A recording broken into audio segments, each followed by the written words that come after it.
Hello guys, we have seen about anabolic reactions until now. So we have seen about how energy is created in plants. Okay. Now we have to see how energy is utilized in plants as well as in animals. Okay. Plants produces energy as well as utilizes energy like us. Okay. They also required energy like us. Let us start the today's lesson. That is respiration and photorespiration. In the respiration, there is a sequence that is glycolysis, pyruvate oxidation. It is a link reaction between glycolysis and Krebs cycle. Okay. The next one is citric acid cycle, that is Krebs cycle. Next one is electron transport chain. The next one is oxidative phosphorylation. So let us discuss the first topic, that is glycolysis. Okay. Do you know where glycolysis happens? It happens in cytoplasm. It won't happen in mitochondria. Okay. It happens in cytoplasm. That's why it is happening almost in every animal, including bacteria. Do bacteria have mitochondria?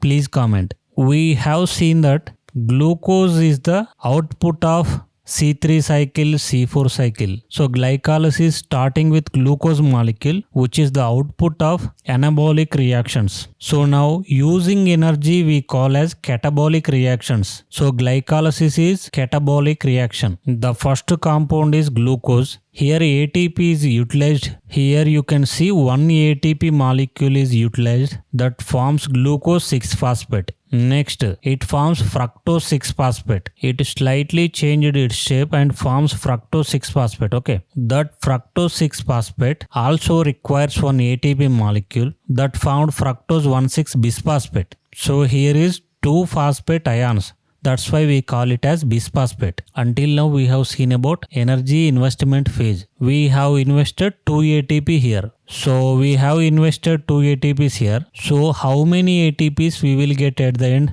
Let us see. It is cleaved as glyceraldehyde 3-phosphate and dihydroxy acetone phosphate. Okay. DHAP. Next it formed 1,3-bisphosphoglycerate. Here NADP is reducing. So we got 1 NADPH here. So here 1,3-bisphosphoglycerate lost 1 phosphate ion. Okay. So now it became 3-phosphoglycerate. Here ADP formed 1 ATP. So we gained 1 ATP here. And again phosphoenol pyruvate formed. Here also 1 ATP molecule formed. Okay. Please remember it. The final output of glycolysis is pyruvate. So from the diagram you must have one doubt. What is that? Here 2 ATPs are utilized. Here 2 ATPs are produced. So what is the use of glycolysis now? You must have this doubt, right? Here you can see that dihydroxy acetone phosphate converted into glyceraldehyde 3-phosphate later. We have seen about 1G3P from here. But later this DHAP converted to G3P again and forms 2 ATP again. So G3P forms 2 ATP we have seen already. DHAP forms 2 ATP. It is not shown in the diagram. So totally 4 ATP are forming. How many NADPHs are forming in glycolysis? We can see here 1 NADPH. Also that happens with DHAP again. So 2 NADPHs are forming. So how many pyruvates are forming in glycolysis? We can see 1 pyruvate here. That means 2 pyruvates are forming at the end. I think now you could understand clearly. If you didn't understand anything, please watch the video again. Let's go to next diagram. You can see roughly it is energy investment phase. So we are investing ATP here. It is cleavage phase. You can see DHAP and G3P. Okay. It is payoff phase. Here we get ATP. That means we get payoff. You can see that it happens in cytoplasm. It is an anaerobic process. This does not require oxygen. Okay. It produces energy quickly. So let's go to next slide. It is Krebs cycle or TCA cycle, tricarboxylic acid cycle. This citric acid cycle happens in mitochondrial matrix. After the glycolysis, what is the output of glycolysis? We know that it is pyruvate.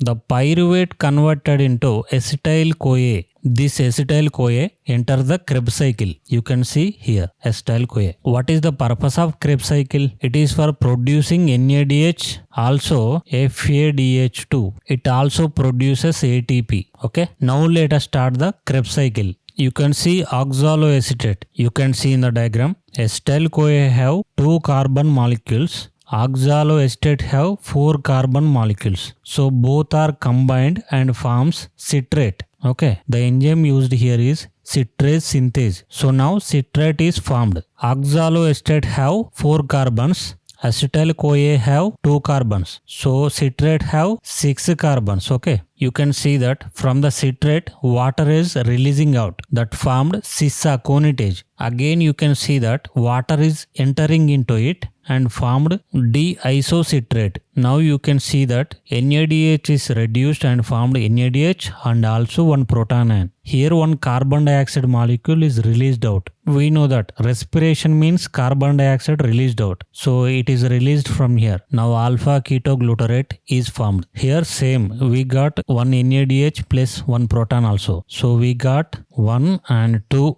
NADHs, okay, that formed succinyl coenzyme A. Okay, let us see enzymes also. We know that here citrate synthase is used. So what enzyme used here? Let us see. So here aconitase enzyme is used. Aconitase. Here enzyme involved is isocitrate dehydrogenase. Okay. Because here we lost hydrogen ions. So we call it as dehydrogenase. Okay. Also we have lost hydrogen molecules here. So we call it as alpha ketoglutarate dehydrogenase. Okay. Now succinate coenzyme A is formed, right? Here enzyme involved is succinyl coenzyme A synthetase. So it synthesizes succinate. Here we can see that we are losing hydrogen ions. So we can call it as dehydrogen. Okay. So the enzyme name is succinate dehydrogenase. Okay. Now fumarate is formed. Water added here that formed malate. The enzyme utilized here is fumarate. We can see that dehydrogen is happening here. So we call it as malate dehydrogenase. So now the cycle is completed. Let's go to next slide. I already told you everything. So let's go to next slide. It is the simple form. So you can read it also. What are the outputs? 3 NADHs are formed. We know that. 1, 2 and here it is 3. Okay. 1 FADH2 is formed. 2 carbon dioxide molecules are released. One is here and another one is here. 1 ATP molecule is also generated, that is here. Okay, ATP. So please remember this all. Let's go to next slide. From the sequence, the next pathway is oxidative phosphorylation. That means electron transport chain. Until now, we have seen about how FADH2 as well as NADH are formed in Krebs cycle. So they are utilized in oxidative phosphorylation chain. It is not a cycle, it is a chain. Okay. So what is the purpose of this chain? To produce maximum ATP by utilizing this FADH2, NADH2. Okay. This chain happens in inner mitochondrial membrane. We can see in the diagram, inner mitochondrial membrane. So what did you understand until now? We have produced NADHs, FADHs in glycolysis as well as Krebs cycle. So they are utilized in oxidative phosphorylation and produces ATP.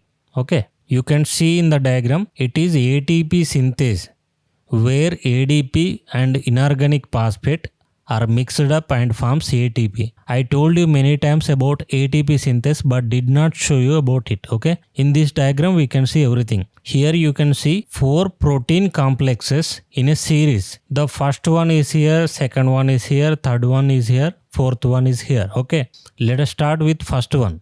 It is called as NADH dehydrogenase. Okay. Here NADH is losing hydrogen. So it is called as NADH dehydrogenase. Okay. Electrons are moving from the complex 1 to complex 2. Okay. So that while happening this, the proton ions are moving from mitochondrial matrix to inner space. That is inner mitochondrial space. We can see that. Now we can see complex 2. We call it as succinate dehydrogenase. Here also dehydration is happening. So now electrons are transferred to a mobile carrier. That means it moves from one place to another place. So we call it as mobile carrier. So now electrons are transferring from complex, that means succinate dehydrogenase. So from here to mobile carrier, that is coenzyme Q. So it transfers electrons to cytochrome C. You can see it.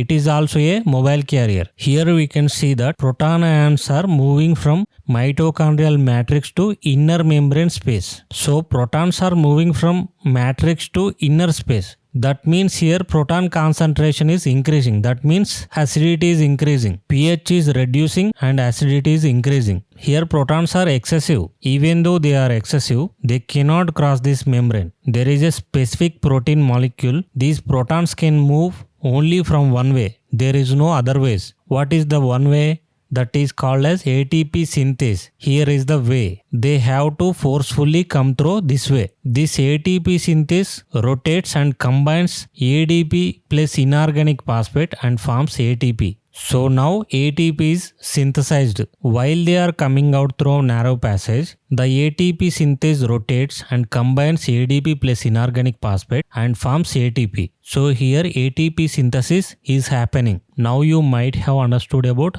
oxidative phosphorylation. I tell you simply again, here electrons are moving. So while they are moving, protons also move from inner mitochondrial membrane to intermediate space. So here proton gradient is formed and proton concentration is very high. But they have only one way. So from one way they come out. While they are coming out, this ATP synthase complex rotates and combines ADP plus inorganic phosphate, forms ATP. So here ATP synthesis is happening. So please remember this all. Let's go to next slide. In previous class, we didn't have explained about C2 cycle, that is oxidative phosphorylation. We have seen about C3 cycle, C4 cycle and CAM pathway also, but we didn't discuss about C2 cycle. Okay, let us discuss it in this lesson. We can see three complexes are used here. I told you earlier, this cycle is useless because it utilizes ATP which it produces. So there is no output.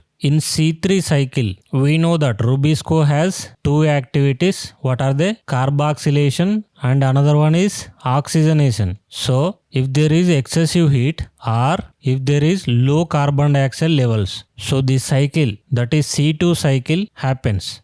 In this C2 cycle, there are three complexes are involved. Okay, that are chloroplast, peroxisome, mitochondria. So the energy is utilized in this cycle only. So there is no ATP production in this cycle. Here we can see 2-phosphoglycerate converted into glycolate that enters from chloroplast to peroxisome. Here oxygen is involved and formed H2O2, that is peroxide. It formed glyoxylate. Next it formed glycine.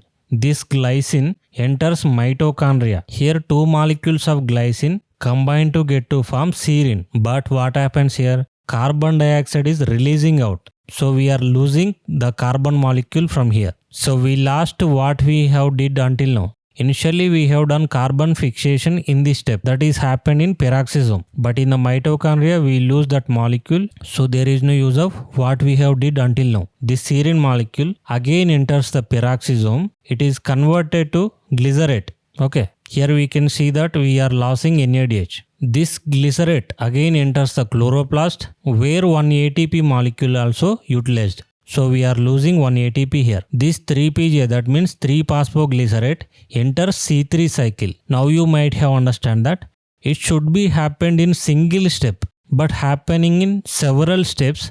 We are also losing NADH, we are also losing ATP, we are also losing one carbon molecule. So there is no use of C2 cycle. Please remember this all. I have also shown you a simple diagram. See it later, okay? The next topic is alternative oxidation pathway. It mainly happens in plants as well as in fungi. It is same like ETC, that means electron transport chain, that is oxidative phosphorylation we have seen earlier. But here different complexes are involved. Here ATP production is very low. Also energy is wasted as heat. Okay, so the ATP production is very low here, but the final acceptor is oxygen only. There is no difference. In oxidative phosphorylation, the electrons move to cytochrome C, but here they are moving to ubiquinone, then moving to alternative oxidase. So they are different proteins. Finally it is moving to oxygen. So here also water releasing out. Here also the final acceptor is oxygen. ATP is produced, but the energy is wasted as heat. Please remember this all. There is some functions of it. Let us see them. It prevents over-reduction of ETC. That means it protects from the light, maintains redox balance. It optimizes the redox balance, okay? Protects against oxidative stress. I told you in previous class about ROS, reactive oxygen species. That is ROS, okay? These molecules damages the plants. So it protects from the ROS, okay? This ROS includes peroxide, that is H2O2. You know how H2O2 damages the cells. So it prevents from oxidative stress. When there is a stress, it helps during the stress. That may be water stress or temperature stress. Okay, it is seen in thermogenic plants. What are thermogenic plants? They produce heat in some parts during their floweration. We know about Neelambo plant, which is in water. So this thermogenesis happens in Neelambo plant. Okay, we have completed our lesson. These videos may helpful to you or to your friends. So please share these videos to your friends. Please subscribe if you like my videos. Thank you.